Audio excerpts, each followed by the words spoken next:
Hello everyone welcome to Utkarsh school. यही class रे आमे मौलिक शिक्षार चारोटी गुणावली किंबा मौलिक शिक्षार चारोटी उपकारिता लेख 4 मार्क प्रश्नर उत्तर आलोचना करबा। ओके देखो दोस्त ए प्रश्नर उत्तर को आमे आलोचना करबा। तमे खाली स्क्रीन को देखो मु कोन कहूची सुनो। ए प्रश्नर उत्तर तमरो आपे आपे मने रहिबो। ओके प्रथमे केमिति मने रखिबो टिप्स देखो तापर क्लास स्टार्ट करबा। ए जो पॉइंट अछि ओके एही पॉइंट को निज सहित लिंक करबो। ओके निज सहित लिंक करबो तमरो शीघ्र मने रहिबो। क्लियर केमिति लिंक करबो ताहा मध्ये मु लिंक कराई देइछि। तमे खाली स्क्रीन को देखो मु कोन कहूची सुनो। ओके मौलिक शिक्षार चारोटी गुणावली किंबा चारोटी उपकारिता लेख। क्लियर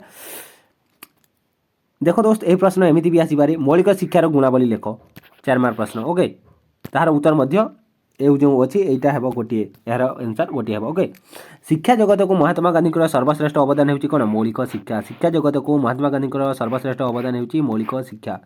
एवं ए मौलिक शिक्षार उपकारिता देखिबा। प्रथम उपकारिता हेउची कोन मौलिक शिक्षा शिशु केंद्रिक अटे। माने मौलिक शिक्षा व्यवस्था रे शिशु मान को केंद्र करी शिक्षक माने शिक्षादान करूथली।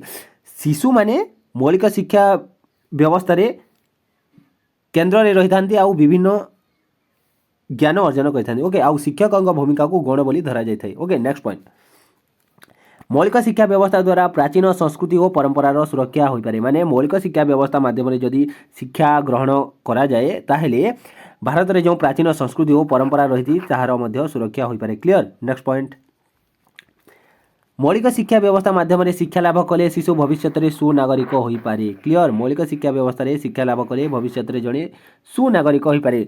से शिशुटी कि छात्र छात्री से जॉब पाऊ न पाऊ सेटा अलग कथा किंतु तुम गोटे भल मनीष हे जदि मौलिक शिक्षा व्यवस्था माध्यम शिक्षा ग्रहण करूँ किंतु तुम तो मौलिक शिक्षा व्यवस्था रे शिक्षा ग्रहण करूना हो। क्लियर लिंक क्लियर कर लिंक कनेक्ट कर निज सहित कनेक्ट कर तुम शीघ्र मन रहिबो। नेक्स्ट पॉइंट मौलिक शिक्षा व्यवस्था द्वारा बेकारी समस्या सृष्टि हुए नहीं। ओके कारण मौलिक शिक्षा व्यवस्था रे कोन धंदा केंद्रिक शिक्षा किंबा व्यापार शिक्षा व्यापार केमिति करिवो ताहार शिक्षा प्रदान करा जाय। सेति पई मौलिक शिक्षा व्यवस्था माध्यम रे जदि छात्र छात्री माने शिक्षा ग्रहण करे भविष्य में बेकारी समस्या सृष्टि हुए नहीं। क्लियर से माने जॉब न पाइले मध्य से माने निजर व्यापार करिथांती से माने जहां भी करूँ। क्लियर ओके नेक्स्ट मौलिक शिक्षा व्यवस्था दलगत शिक्षण को उत्साहित करता। माने तुम जदि मौलिक शिक्षा व्यवस्था माध्यम शिक्षा ग्रहण करूँ तुम ग्रुप स्टडी कर ओके तुम समस्त दोस्त एकाठी होई पढ़ू दलगत शिक्षण करूँ। ओके ग्रुप स्टडी नेक्स्ट मौलिक शिक्षा व्यवस्था रे विषय वस्तु को कंठस्थ करने को पड़े नहीं बरं विभिन्न कौशल शिक्षा प्रधान भूमिका ग्रहण करते। माने तुम जो कौन एजुकेशन हिस्ट्री पॉलिटिकल साइंस आउ जहाँ भी सब्जेक्ट रहा ताकू कंठस्थ कर जाओ परीक्षा लिखिकी आसुच किंतु तुम जब मौलिक शिक्षा व्यवस्था माध्यम शिक्षा ग्रहण करूँ यही सब विषय को तुमको कंठस्थ करने को पड़ू न था कि घुषा पड़ू न था। क्लियर नेक्स्ट पॉइंट मौलिक शिक्षा व्यवस्था रे अवैतनिक और बाध्यतामूलक शिक्षार व्यवस्था रही। माने free and compulsory education Bharat रे कौन समय भारत में जेपरी 1 ରୁ 8 श्रेणी पर्यंत फ्री एंड कंपलसरी एजुकेशन रही ठीक से हीपरी मौलिक शिक्षा व्यवस्था माध्यम तुम जदि ग्रहण कर शिक्षा तुमर एपरी व्यवस्था रही था अवैतनिक और बाध्यतामूलक। ओके किंतु देखो दोस्त यही व्यवस्थाटा आमर अच्छी। ओके यही व्यवस्थाटा आमर अच्छी 1 ରୁ 8 श्रेणी पर्यंत मागण बाध्यतामूलक शिक्षा रही। क्लियर ए पॉइंट मन रहा। नेक्स्ट कौन सब पॉइंट सरला ताहले मौलिक शिक्षार चारोटी गुणावली जदि प्रश्न पड़ा कौन लिख देखो दोस्त मुझे 60 पॉइंट देती। ओके 60 पॉइंट देती कहीं 60 पॉइंट देती कहबी सपोज मन कर मौलिक शिक्षार गुणावली लेख खाली प्रश्न आसला चारोटी छाड़ीगला ताहले तुम ये सब पॉइंट के लिखिदेव।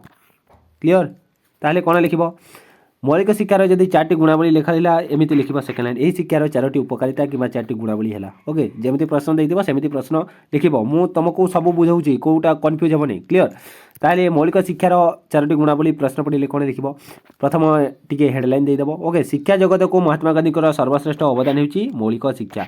यही शिक्षार 4टी उपकारिता होची प्रथम उपकारिता मौलिक शिक्षा शिशु केंद्रिक अटे। नेक्स्ट मौलिक शिक्षा व्यवस्था माध्यम शिक्षा लाभ कले शिशु भविष्य में सुनागरिक हो पारे।